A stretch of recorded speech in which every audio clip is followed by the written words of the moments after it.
Hello বন্ধুরা, welcome to my channel Akashmili blog.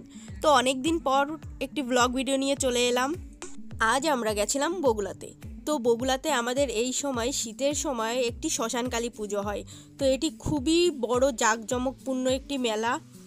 আমরা তো ৫১ পীঠ কালী মন্দিরের কথা সবাই শুনেছি। তো আমাদের এই শ্মশান মেলার মূল থিম হচ্ছে ৫১ পীঠ কালী মন্দির। তো এখানে এলে মনে হয় যে ৫১ পীঠ তীর্থস্থান ভ্রমণ করে এলাম, কারণ আমাদের অনেকের পক্ষেই ৫১ পীঠ কালী মন্দিরে যাওয়া সম্ভব নয়। আর আমাদের এই বগুলা শ্মশান মেলার মূল থিম হচ্ছে ৫১ পীঠ কালী মন্দির। তো এখানে এলে মনে হয় যে সব ঠাকুরকেই দর্শন করে। আমাদের এই শ্মশানকালী পুজোটা হয় ১ মাস ধরে। তো সব থেকে ভিড় থাকে সরস্বতী পুজোর দিন, কারণ সরস্বতী পুজোর দিন সব প্রেমিক প্রেমিকা সবাই এই মন্দিরে এসে প্রণাম করে। শুনে আমাদের এই মন্দিরটা খুবই জাগ্রত। সবাই মনে করে যে এইখানে প্রণাম করলে, ঠাকুরের কাছে আশীর্বাদ নিলে তাদের সম্পর্ক ভালো থাকে।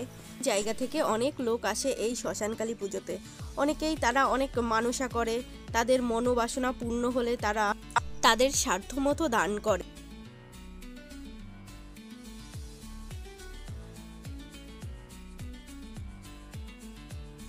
মন্দির থেকে বেরিয়েই মন্দিরের সামনে পিঠের দোকান দিয়েছে কয়েকজন মাসিরা মিলে। এনারা বাড়িতেই চাল কুটে এইখানে পুরো তোমাদের সামনেই পিঠে তৈরি করে দেবে। এই মাসিদের সব থেকে মজার পিঠেটা হচ্ছে ভাপা পিঠে। সত্যি মাসিদের হাতের পিঠের তুলনা নেই। তো সামনেই আমরা চলে গেলাম। তো এইখানে বিভিন্ন ধরনের দোকান বসেছিল। আর সত্যি মেলাতে এসে কোনো কিছু খাবার থেকে দোকান দেখার মজাই আলাদা।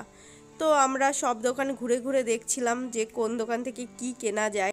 তো আমরা গেছিলাম মেলাতে দুপুরের দিকে, তখন মেলায় অতটা ভিড় ছিল না। তো আস্তে আস্তে ভিড় হবে। আর এটি ১ মাস ধরে হয়, তো এই জন্য মানে যে যার সুবিধা মতো যায়। তো আমরা এই যে সব দোকান ঘুরে ঘুরে দেখছিলাম। তো এই দোকানে ছিল হরেক মাল সব হচ্ছে ৪০ টাকা, এরকম করে দোকানে ছিল। কিছু কিছু দোকানে ছিল যে সব জিনিসের দাম ৫০ টাকা।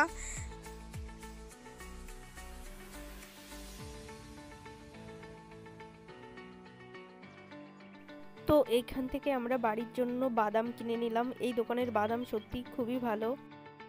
এছাড়াও এখানে অনেক খাবারের দোকান ছিল, যেমন চাউমিন, রোল থেকে শুরু করে সব রকম খাবার ছিল।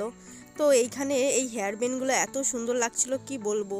তো সামনে যেতেই এই যে এইখানে বন্দুক দিয়ে বেলুন ফাটানো খেলাটা আমার খুবই ভালো লাগে, কিন্তু আজ পর্যন্ত আমি এখনও কোনো প্রাইজ জিততেই পাইনি। এই জন্য তোমাদের দাদাভাই বললো না, এবার খেলতে হবে না, শুধু শুধু টাকা নষ্ট হবে।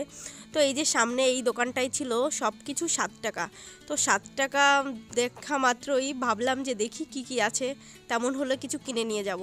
তো এইখানে সব কিছু দেখছিলাম। এখানে কাজল, বিরাস, তারপর বাচ্চাদের খেলনা, চিপটিপিন থেকে শুরু করে সব রকমের জিনিস ছিল। অন্য সব দোকানের থেকে এই দোকানের ভিড়টা একটু বেশিই ছিল, কারণ এখানে সব কাজের জিনিস খুবই কম টাকায় পাওয়া যাচ্ছিল। এই জন্য সবাই এই দোকান থেকেই সব জিনিসপত্র নিচ্ছিল।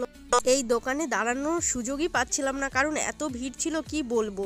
তো অবশেষে ভিড়টি ঠেলে ঠুলে একটু দাঁড়ালাম আর সব কিছু দেখছিলাম। এখানে মেহেন্দি থেকে শুরু করে সব রকম জিনিস ছিল। তো এখান থেকে আমি একটা হচ্ছে চিরুনি আর একটা হচ্ছে বাচ্চাদের ঝুনঝুনি আছে না, ওইগুলো কিনে নিলাম, কারণ পাশের বাড়ি একটা বাচ্চা আছে তার জন্য।